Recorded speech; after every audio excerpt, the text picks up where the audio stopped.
नमो बुद्धाय। आप लोगों ने हेमंत करकरे का नाम सुना है? विजय सालसकर।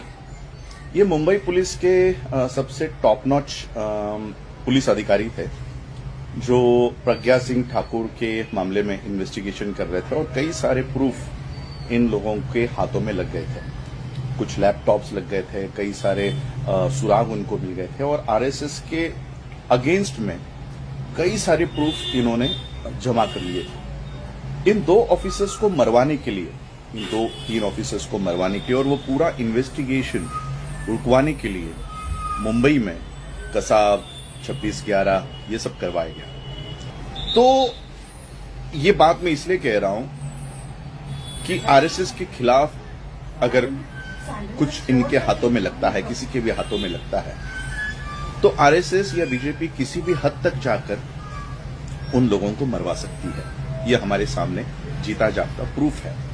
पुलवामा आपको पता है, अभी हुआ आतंकी हमला आपको पता है। ये बात मैं इसलिए कह रहा हूं कि कल अहमदाबाद से लंदन जाने वाली जो फ्लाइट थी उसमें 242 पैसेंजर्स, ये इनका अपघाती निधन हो गया है। अपघाती निधन हुआ है, उसमें से एक ही सर्वाइवर जो सीट नंबर 11A पे बैठा हुआ था, सिर्फ वही बचा है और उसने ये बयान दिया है कि क्रैश होने से पहले फ्लाइट में बम विस्फोट हुआ था। अब इस फ्लाइट में एक्स सीएम, गुजरात के ex CM, member of Rajya Sabha Vijay Rupani भी ट्रैवल कर रहे थे। क्या रूपानी के पास ऐसे कोई सबूत थे जो आरएसएस के खिलाफ जाने वाले थे? तो ये बात मैं आप लोगों को इसलिए कह रहा हूं क्योंकि आरएसएस का या बीजेपी का वो इतिहास रहा है।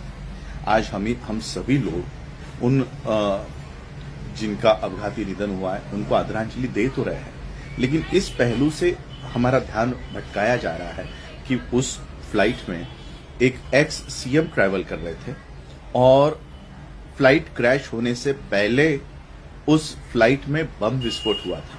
तभी तो seat number 11A emergency exit पर बैठे हुए व्यक्ति को वो मौका मिला और वो खिड़की खोलकर ऊपर से ही कूद गया था फ्लाइट क्रैश होने से पहले, और इसलिए वो जिंदा बचा है।